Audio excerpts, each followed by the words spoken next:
Sir प्रणाम, मैं हूं हिमांशु द्विवेदी और स्वागत है आपका हमारे खास कार्यक्रम अखाड़ा में। अखाड़ा के तहत आज हम उस विषय को लेकर आए हैं जो इस समय मध्य प्रदेश में सुर्खियां बटोर रहा है। कोई टीवी चैनल ऐसा नहीं है जिसपे ये खबरें नहीं दिखाई जा रही हैं, कोई वेब पोर्टल नहीं है जिसपे ये खबरें नहीं दिखाई जा रही हैं। खबर एक ही संदर्भ है, नगरीय निकाय चुनाव के संदर्भ में, जिसके तहत आज नामांकन का आखिरी दिन था।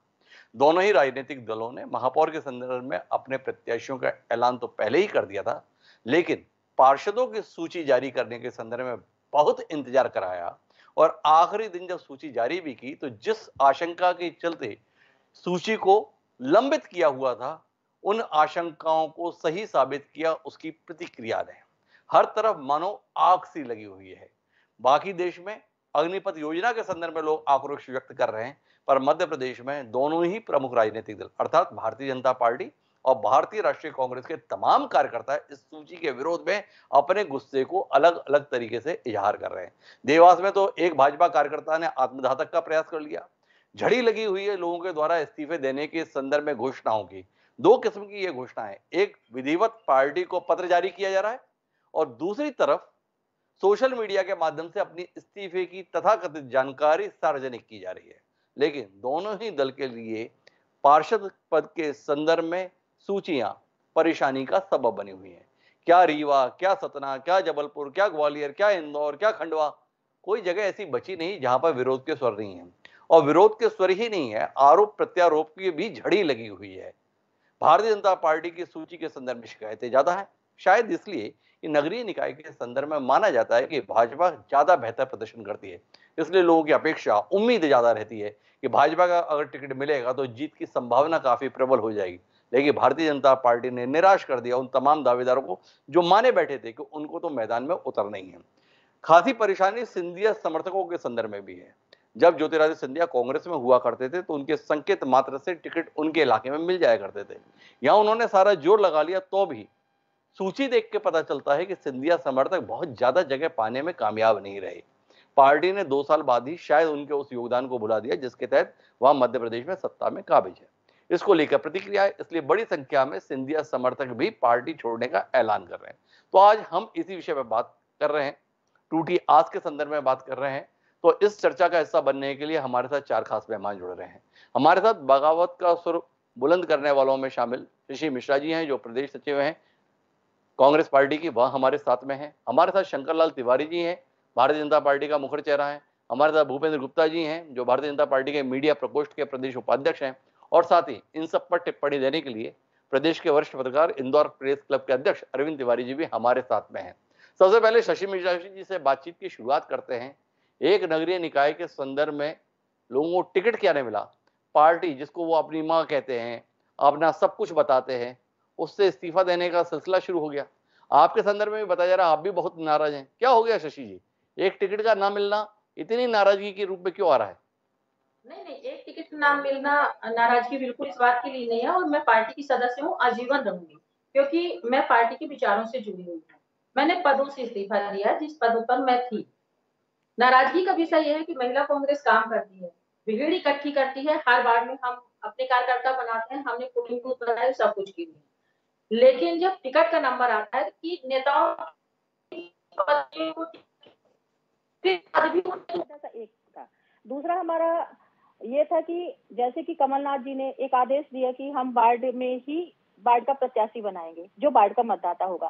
सारे कार्यकर्ताओं में खुशी की लहर हुई कि चलो कमलनाथ जी ने, हमारे नेता जो है उन्होंने बहुत अच्छा किया, सब खुश थे। लेकिन ये क्या, निचले स्तर पर हमको दूसरे वार्ड का नेता ला करके थोप रहे हैं, तो हम क्यों बर्दाश्त करेंगे, आप बताइए। हम क्यों बर्दाश्त करेंगे? एक टिकट के संदर्भ में इतनी ज्यादा परेशानी पार्टी के सामने। एक बात समझना चाहता हूं शशि, ये कोई अप्रत्याशित तो है नहीं कि नगरीय निकाय चुनाव हो रहे हैं। नगरीय निकाय चुनाव तो बहुत पहले से तय था कि होने हैं, पार्टियों की तैयारी भी थी। इसके बाद भी सूची जारी होते ही हर तरफ आरोप प्रत्यारोप की झड़ी है। क्या आपको नहीं लगता है एक अनार 100 बीमार है, पार्टी नेतृत्व तो करे भी तो क्या, फिर भी कार्यकर्ता इतनी सी बात समझने को तैयार नहीं होते?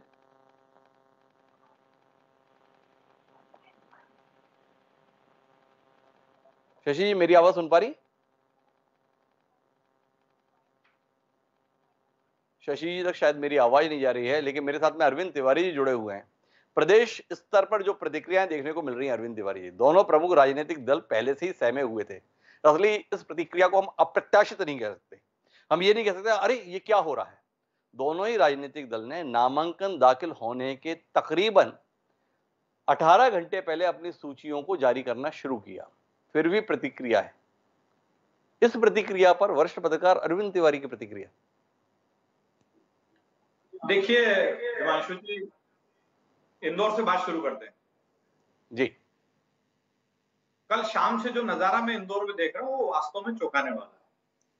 और आज जब शिवराज सिंह चौहान इंदौर में पार्टी के प्रत्याशी पुष्यमित्र भार्गव का नामांकन दाखिल करवाने आए थे, तब भारतीय जनता पार्टी के एक वरिष्ठ कार्यकर्ता ने सभा स्थल पर मुझसे जो कहा वही वास्तव में चौंकाने वाला है।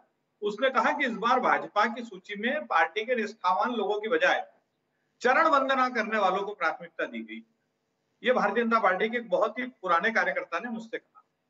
कल शाम से जब ये सूची जारी हुई उसके आधा घंटे बाद से जिस तरह का विरोध देखने को मिल रहा है भारतीय जनता पार्टी में, लग रहा है कि कहीं न कहीं निश्चित तौर पर जो मैदानी कार्यकर्ता हैं, जो पार्टी के पुराने कार्यकर्ता हैं, जो जिसको हम बहुत साफ भाषा में कहते हैं, जो पार्टी के दरी उठाने वाले कार्यकर्ता है, समर्पित लोग हैं, कहीं ना कहीं अपने आप को उपेक्षित महसूस कर रहे हैं। इंदौर के मामले में अगर हम बात करें तो इंदौर में दरअसल विधायकों की टिकट के मामले में एक तरीके से दादागिरी रही भारतीय जनता पार्टी के विधायकों की। विधायकों ने अपने क्षेत्र में जिसे चाहा उसे टिकट दिलवा दिया और यही गहन असंतोष का एक बड़ा कारण है। कल इंदौर में सांसद शंकर लालवानी का पुतला जल गया। आज सुबह भारतीय जनता पार्टी के कार्यालय पे कार्यकर्ताओं ने जाके अपने और पदाधिकारियों ने जाके अपना इस्तीफा चिपका दिया पार्टी अध्यक्ष के कक्ष के बाहर। कुछ लोगों ने निर्दलीय चुनाव लड़ने की घोषणा कर दी कि भाई हम निर्दलीय चुनाव लड़ेंगे, बागी हो गए। समझाने में उनको काफी मशक्कत करी। हालांकि भारतीय जनता पार्टी के नेता कह रहे हैं कि 2 दिन है, हम सब संभाल लेंगे स्थिति को। लेकिन अभी जो वातावरण बना है कहीं ना कहीं उससे लग रहा है कि कार्यकर्ताओं में बहुत असंतोष है। देवास का मामला आपने बताया कि वहां तो आत्मदाह तक की नौबत आ गई थी देवास में। तो जो टिकट आए हैं, जो टिकट दिए गए हैं, सूची जारी होने के बाद से कहीं ना कहीं और बड़े नेताओं ने भी हस्तक्षेप किया। जैसे इंदौर के एक वार्ड के पार्षद के बारे में जो है वो कल्पना नहीं कर सकते थे। वो वहां खुलासा हो रहा है कि एक वार्ड के उम्मीदवार के बारे में इतने उच्च स्तर से हस्तक्षेप हुआ जिसकी किसी को कोई कल्पना नहीं थी। एक वार्ड का टिकट अंत में इसलिए बदल गया कि भारतीय जनता पार्टी के प्रदेशाध्यक्ष चाहते थे कि उनके समर्थन। तो कुल मिला के कहीं ना कहीं नेताओं ने तो अपने मन की कर ली, लेकिन कार्यकर्ता बहुत अपने आप को बड़ी महत्वपूर्ण टिप्पणी अरविंद तिवारी जी की। नेताओं ने अपने मन की करी इसलिए कार्यकर्ताओं के स्तर पर निराशा है। मेरे साथ में शंकरलाल तिवारी जी हैं, भारतीय जनता पार्टी के वरिष्ठ नेता हैं। दावा कर रहे थे हमारे साथ अलग अलग स्तर पर बातचीत है, बेहद अनुशासित संगठन है और उस अनुशासित संगठन का हाल यह है। मनसुख पटेल भारतीय जनता पार्टी के उपाध्यक्ष हुआ करते थे जिले में। पार्टी ने 1999 में उन्हें टिकट भी लड़ाया था महापौर पद के संदर्भ में। वो मनसुख पटेल भारतीय जनता पार्टी छोड़कर निर्दलीय मैदान में उतर गए। शंकरलाल जी, कहां चूक रहे हैं आप कार्यकर्ताओं के मनोभावों को समझ पाने में, कार्यकर्ताओं को समझा पाने में? मैं सोच रहा हूँ कि आप का चिंतन भी हम लोग सुनेंगे, पर है क्या कि कहीं न कहीं महत्वाकांक्षा, हर कार्यकर्ता काम करने वाला, चाहे जो छोटा हो बड़ा हो, हर कार्यकर्ता एक महत्वाकांक्षा पाल के रखे और वो महत्वाकांक्षा में कई बार मर्यादित भी रहता है। मिल गई तो ठीक है, नहीं तो कई बार उसके मित्र साथी और आक्रोश ये सब होता है। आपने सतना की बात करी, मनसुख लाल पटेल की। मनसुख लाल जी पटेल वाला मामला जो है तो आपने देखा होगा कि पिछले समय वो एक बीच में लोक जनशक्ति पार्टी में भी चले गए थे। एक बार वो महापौर का चुनाव लड़ भी चुके हैं और उस बार आपको याद होगा, आप सतना से जुड़े रहे हमेशा, डॉक्टर बी.एल. यादव जी जीते थे। आपको याद है? वही मेरे मालूम है, आपको सभी शब्द याद है। बी.एल. यादव जी चुनाव जीते थे और मनसुख पटेल को बीजेपी से उम्मीदवार थे। वो चुनाव हार गए थे और इस नाते पार्टी ने जो भी निर्णय लिया, पार्टी में तो एक ही बात है। शंकरलाल जी, मैं तो आपसे सिर्फ एक बात समझना चाहता हूं, क्या आपको नहीं लगता है कि बड़े पैमाने पर जो आपने कांग्रेसियों के लिए कालीन बिछाकर भारतीय जनता पार्टी के दरवाजे खोले और जो भीड़ इकट्ठा कर ली, उसने आपके उस संकल्प को, उस सेवा भावनाओं को प्रभावित कर दिया? जो भारतीय जनता पार्टी बताती थी कि हमारे कार्यकर्ता तो बेहद अनुशासित हैं, समाज के निर्माण के लिए और देश के कल्याण के लिए राजनीति में है। अब वो पद के लिए जिस तरीके से पार्टी का चीरहरण चौराहे चौराहे पे कर रहे हैं, देवास में आत्मदाह कर रहे हैं, गुना में पार्टी छोड़ रहे हैं, भोपाल में पुतले जला रहे हैं, प्रज्ञा ठाकुर जी के दरवाजे पर प्रदर्शन कर रहे हैं। कुल मिला के दृश्य जो दिख रहा है बड़ा विवश सा है। किसके कार्यालय के सामने है? किसके नेताओं के सामने है? भारतीय जनता पार्टी के कार्यालय के सामने, भारतीय जनता पार्टी के नेताओं के सामने। कुछ कहेंगे शक्ललाल जी? दुनिया का सबसे बड़ा राजनीतिक दल की ख्वाहिश भारी तो नहीं पड़ रही भाजपा को? नहीं, अब निश्चित रूप से पार्टी बड़ी हुई है और सबका समाविष्ट करना कई बार टिकट जैसे मामलों में कठिनाई का विषय होता है। पर मैं आपका जितना समझता हूँ, आप भी समझते हैं भारतीय जनता पार्टी को। थोड़ी बहुत मान मनोबल, थोड़ी बहुत बातचीत के बाद पार्टी में बहुत सारे काम है, बहुत सारे क्षेत्र हैं और इसलिए तो मुझे नहीं लगता कि पार्टी के अंदर कोई ऐसी स्थिति बनेगी। क्योंकि थोड़ी बहुत तो हर चुनाव में और नाराजगी, गुस्सा और आक्रोश रहता है। थोड़ा बहुत मान रहे हैं शंकरलाल जी, मानने में थोड़ा कष्ट हो रहा है, लेकिन मेरे साथ में भूपेंद्र गुप्ता जी जुड़े हुए हैं। भूपेंद्र जी, भारतीय राष्ट्रीय कांग्रेस के संदर्भ में तो लगातार कहा जा रहा है भाई अब की बार जिसको भी टिकट मिले उसके लिए काम कर लेना, नहीं तो कोई नाम लेवा नहीं बचेगा कांग्रेस का। दिग्विजय सिंह जी ऐसा बता रहे थे। कमलनाथ जी और दिग्विजय सिंह जी ने बड़े मंथन के बाद में सूचियों को तैयार कराया, किया, घोषित किया, फिर भी लोग इतना नाराज हैं। इतनी बुरी हालत में पहुंचने के बाद भी आपके कार्यकर्ता मानने को, सुनने को तैयार नहीं। हमारे साथ शशि मिश्रा जी बैठी हुई हैं, आपकी पार्टी के वरिष्ठ नेता हैं, वो भी बहुत नाराज हैं। ये चल क्या रहा है? क्या कहते हैं भूपेंद्र जी, क्या चल रहा है? देखिए, नाराजगी जो है, जो व्यक्ति काम करता है कभी जी कभी स्वाभाविक होती है, लेकिन साथ में ये चीज व्यवहारिक है कि इतने बड़े स्तर पर जब टिकट बांटे जाते हैं, कोई एक व्यक्ति तो ये फैसला लेता नहीं है। हर जगह प्रभारी गया है, हर जगह जो है पदाधिकारियों का वो हुआ है, हर जगह एक कमेटी बनी है और ये कहीं पर कोई अगर छोटी मोटी त्रुटि हुई होगी तो वो एक जो है सम्मिलित त्रुटि है, व्यक्तिगत नहीं है। और इतने बड़े स्तर पर जब टिकट बंटते हैं तो उसमें कहीं कहीं एक दो जगह त्रुटियां होनी जो है मतलब आपको लगता है कि बहुत ज्यादा प्रतिक्रिया नहीं है, ज्यादा चिंता की बात नहीं है भूपेंद्र जी? आपको लगता है कि जो उस प्रकार से कार्यकर्ताओं का रिएक्शन आ रहा है, कार्यकर्ताओं की नाराजगी आ रही है, उसे पार्टी को गंभीरता से लेना चाहिए? शशि जी को तो यही लगता है, पार्टी गंभीरता से नहीं ले रही।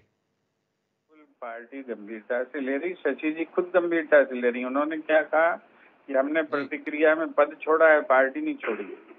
तो आज जो चिंतन है ये सारा कार्यकर्ता जानता है और उनकी इस भावना का आदर करेगी पार्टी कि आज भी उनके अंदर जो है उन्हें जब उनका ये नुकसान के बावजूद भी वो ये भावना व्यक्त कर रही हैं। पार्टी इसको महसूस करती है। मैं इस बात को बहुत अप्रिशिएट करता हूँ कि उन्होंने जिस तरह से इस बात को अभिव्यक्त किया। तो शशि जी, आपका पद छोड़ना बहुत प्रभाव नहीं दे रहा, विचार कर लेंगे। उनका कहना है पद ही तो छोड़ा है, पार्टी नहीं छोड़ी। कुछ कहेंगे शशि जी? मैं पार्टी में रहूंगी, पद मैंने इसलिए छोड़ा कि मैं 20 साल से काम कर रही हूँ, महिलाओं को जोड़ रही हूँ। एक एक महिला, आप बताइए कि महिला घर से बाहर घर का काम करती है, फिर पॉलिटिक्स का काम करने जाती है। कितनी मुश्किल राजनीति होती है, घर को संभालना पड़ता है, पार्टी को संभालना पड़ता है। फिर भी मैं 20 साल से काम कर रही हूँ। आप मेरे को धनपुरी भेज रहे हो, आप मेरे को लखनऊ भेज रहे हो, हेलो, है ना? मैं सब जगह जा रही हूँ, अपना पैसा भी बर्बाद कर रही हूँ, लेकिन उसका फल ये है कि बाढ़ का टिकट आप नहीं दे रहे हो। और बाढ़ का टिकट किसको दे रहे हो? आप बाढ़ का टिकट दे रहे हो जो दूसरे बाढ़ का है। जब कमलनाथ जी ने आदेश निकाला कि बाढ़ का बाढ़ में प्रत्याशी रहेगा, तो फिर क्यों नहीं है? बस मेरा सवाल ये है भूपेंद्र जी से, क्या अध्यक्ष जी के आदेश की अवहेलना नहीं है ये? भूपेंद्र जी, बड़ा गंभीर प्रश्न उठाया है आपकी पार्टी की ही नेता ने कि माननीय प्रदेश अध्यक्ष ने एक व्यवस्था बनाई, दिशा निर्देश जारी किया और उसका प्रत्यक्ष उल्लंघन हो रहा है और लोग मौन बनकर देख रहे हैं, इसलिए उन्हें पद छोड़ने के संदर्भ में कदम उठाना पड़ रहा है। कुछ सुनवाई होगी पदाधिकारी की, कार्यकर्ता की तो छोड़िए।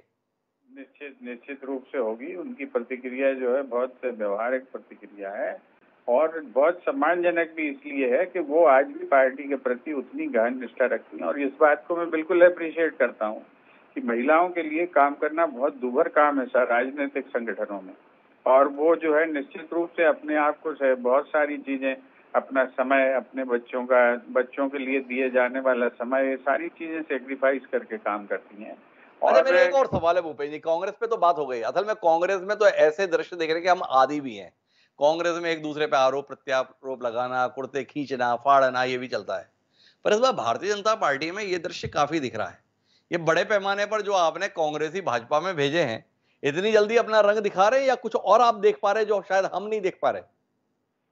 हम लोगों ने तो साहब जो है आदरणीय कमलनाथ जी ने, सारे नेताओं ने कहा था कि भाई साहब हमारा तनाव मत खरीदिए, मगर उन्होंने तो पैसे दे के तनाव खरीदा है, उस तनाव की कीमत तो चुकानी पड़ेगी बीजेपी को। और भारतीय जनता पार्टी में जो प्रतिक्रिया, बहुत सुंदर अरविंद तिवारी जी ने जो है बात कही है, एक सेंटेंस में ही सारी प्रतिक्रिया चली गई है कि जो चापलूस और परिक्रमावादी लोग हैं और जो आयातित लोग हैं, आज उनकी पार्टी में चल रही है। और ये दुख दर्द जो है हर कार्यकर्ता व्यक्त करता है। वो कभी जो है अतिरिक्त अतिरंजित टिप्पणियां करके करता है। ये सारा मतलब आप समझ लें कि बड़े बड़े नेता इस समय फ्रस्ट्रेटेड हैं, क्योंकि ये पार्टी रोज कसम खाती है कि हम सिद्धांतवादी हैं, रोज कसम खाती है कि हम इस तरह के फैसले कर रहे हैं। आपसे कहें, सरकारी कर्मचारी को अभी टिकट दे दी, वो कह रहे थे हम कार्यकर्ताओं को देंगे, वहां पे सारे लोग जो है चिल्ला रहे हैं। और जो है संघ कहता है कि हमारा जो है राजनीति से कोई लेना देना नहीं है। 60 टिकटें संघ के जो है कट्टर प्रचारकों को दी गई हैं। तो ये राजनीति में जो कहने की बातें हैं और करने की बातें हैं, उनमें बहुत अंतर चूंकि आ रहा है, इसलिए आज अब इसकी बात हो रही है। शशि मिश्रा जी की बात हो रही है, इसीलिए कार्यकर्ताओं की भड़ास निकल रही है, क्योंकि उनकी फैसले के चलते आस टूट रही है। मैं अरविंद जी वापस आपके पास रुक करता हूं, भाजपा के संदर्भ में विशेष तौर पर बात करना चाहता हूं। भाजपा में एक व्यवस्था थी, जिला संगठन मंत्री के संदर्भ में, संभागीय संगठन मंत्री के संदर्भ में, साल भर पहले सभी संभागीय संगठन मंत्रियों को वापस बुला लिया गया, उस व्यवस्था को खत्म कर दिया गया। क्या आपको लगता है कि संभागीय संगठन मंत्री के स्तर पर व्यवस्था रहती तो शायद इस प्रकार का दृश्य देखने से भाजपा और प्रदेश दोनों बच जाते? कहीं ना कहीं संभागीय संगठन मंत्री के माध्यम से कार्यकर्ताओं के हित सुरक्षित रह पाते। जो बात आप टिप्पणी के तौर पर कह रहे हैं कि नेताओं की तो चल गई, पर कार्यकर्ता कहीं उपेक्षित हो गया, क्या कहते हैं आप? देखिए हिमांशु जी, निश्चित तौर पर बहुत अच्छी व्यवस्था थी। और मैंने इंदौर में संभागीय संगठन मंत्री के रूप में कई दिग्गज नेताओं को संघ के कई प्रचारकों को काम करते हुए देखा। कृष्ण मुरारी मोघे, सुरेश देशपांडे, अरविंद मेनन, ये सब यहाँ पे थे। लेकिन दरअसल ये व्यवस्था ही बहुत लोगों का बड़ा भरोसा रहता था पार्टी के विधायक से, पार्टी के मंत्री से, पार्टी के पदाधिकारी से। जो लोग संतुष्ट नहीं होते थे या जिन्हें लगता था कार्यकर्ताओं को कि हमारी सुनवाई नहीं हो रही है, वो संगठन मंत्री तक अपनी बात पहुंचाते थे और संगठन मंत्री तमाम आग्रह, पूर्वाग्रह और दुराग्रह को ताक में रखकर उनकी बात सुनते थे और उनकी मदद करते थे। लेकिन पिछले 10 साल में संगठन मंत्री की जो भारतीय जनता पार्टी की व्यवस्था थी हिमांशु जी, ये पूरी तरह से पथभ्रष्ट हो गई। संगठन मंत्री पार्टी बनने लगे, संगठन मंत्री पार्टी बनने लगे, संगठन मंत्री पार्टी के उन वजनदार नेताओं के पैरोकार बनने लगे जो कार्यकर्ताओं का दमन करते थे। तो इस व्यवस्था से लोगों का विश्वास खत्म हो गया और ये व्यवस्था अंततः समाप्त ही इसलिए करना पड़ी कि जब देखा पार्टी ने कि ये व्यवस्था फायदेमंद नहीं, बेहद नुकसानदायक साबित हो रही है, इसलिए इस व्यवस्था को खत्म करना पड़ा। और उसका नुकसान, क्योंकि जिस स्वरूप में आ गई थी उस स्वरूप में खत्म करना तो पार्टी की मजबूरी थी, लेकिन एक पार्टी के कार्यकर्ता के लिए तो बड़ा नुकसान हो गया उसमें, क्योंकि कार्यकर्ताओं का बड़ा नुकसान हो गया। संभागीय संगठन मंत्री भी पथभ्रष्ट हुए, व्यवस्था प्रभावित हो गई और कुल मिला के कार्यकर्ता और हाईकमान के बीच में एक सेतु का काम जो संभागीय संगठन मंत्री या जिला संगठन मंत्री के स्तर पर होता था, वो व्यवस्था ध्वस्त हो गई।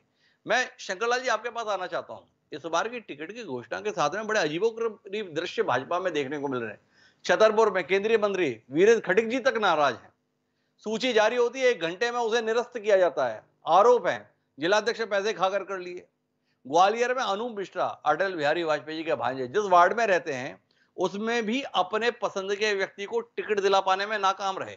पूर्व पार्षद सुजीत जी, सामान्य सीट, लेकिन उस पे पिछड़ा वर्ग की खुशबू गुप्ता को प्रत्याशी बना दिया गया। ऐसे ही दृश्य दूसरे जिलों के संदर्भ में देखने को मिल रहे हैं। क्या कहते हैं, जमीन से कट गए हैं क्या आप लोग?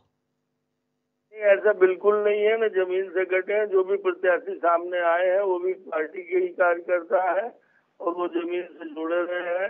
अभी आपने भूपेन्द्र जी को देखा होगा कि भूपेन जी कह रहे थे कि आरएसएस के कट्टर लोगों को टिकट दे दिया। भूपेन जी तो कभी भी बोलते तो उनको आरएसएस का पीलिया है, मेरे मित्र है, वो आरएसएस के बिना उनकी डिबेट नहीं होती। पर मैं भूपेन जी कहना चाहता हूँ कि उनके यहाँ तो कट्टर क्या, उनके यहाँ तो खट्टर भी नहीं बचे अब। और इसलिए जिसको टिकट देना था पार्टी को उसने दे दिया। कुछ लोगों को आक्रोश होना स्वाभाविक है, पर मैं एक सवाल करना चाहता हूँ। शंकरलाल जी, इतना सरलता से नहीं निपटाइए।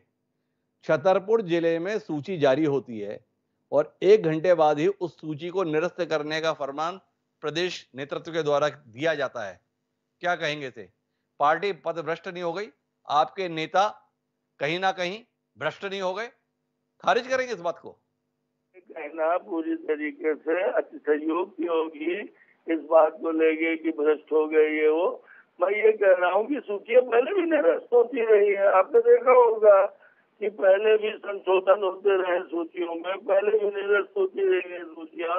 और जैसा कि आपने आदरणीय खटीक जी के वर्मा जी के बारे में कहा, मंत्री जी के बारे में, कि वो नाराज है, इससे बड़ा साफ साबित हो रहा है कि पार्टी के अंदर बड़ा गंभीर मंथन कार्यकर्ता की योग्यता, क्षमता और उसके जीत की विश्वसनीयता को देख करके की जा रही है। मंत्री हो, विधायक हो, सांसद हो, कोई भी हो, अगर वो कोई बात कहता है उसे सुना जाता है, मंथन किया जाता है, पर उसके मन की ही होगी ऐसा नहीं है। मन की होगी संगठन के और सर्वानुमत से होगी। सब जगह सर्वानुमति बनाई गई है, सब जगह आवेदन लिए गए हैं और विचार विमर्श करके किया गया है। मैं आदरणीय भूपेन जी से आपके माध्यम से एक बात कहना चाहता हूँ कि सतना में यहाँ शहीद अहमद मंत्री रहे हैं, दिग्विजय सिंह के मंत्रिमंडल में 50 वर्षों से, ये 60 वर्षों से, बल्कि 70 वर्षों से जब से कांग्रेस है, इनका परिवार बैरिस्टर गुलशेर अहमद राज्यपाल रहे, राज्यसभा सदस्य रहे, विधानसभा अध्यक्ष रहे, मंत्री रहे, सांसद रहे, पर इसके बावजूद उन्होंने पार्टी को इस्तीफा दे दिया है। भूपेन जी मीठी मीठी बात शशि बहन से कर रहे थे, नहीं बहुत अच्छा है, बड़ा सौभाग्यजनक है, बड़ा मर्यादापूर्ण है, पर ये शहीद अहमद के इस्तीफा और ये सतना में कांग्रेस के पिछड़ा वर्ग के अध्यक्ष का इस्तीफा और इस्तीफों की लाइन लग गई सतना में।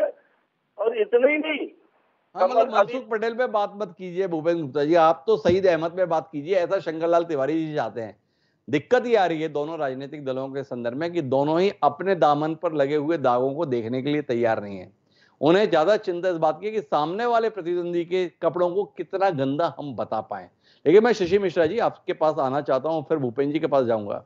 आपने पद छोड़ने का ऐलान किया, क्या आपको लगता है ये ऐलान आप जैसे तमाम लोग जो पार्टी में टिकट वितरण के संदर्भ में आहत हैं, ये महसूस कर रहे हैं कि प्रदेश अध्यक्ष की भावना के विपरीत जाकर फैसले लिए गए, सुधारे जाएंगे?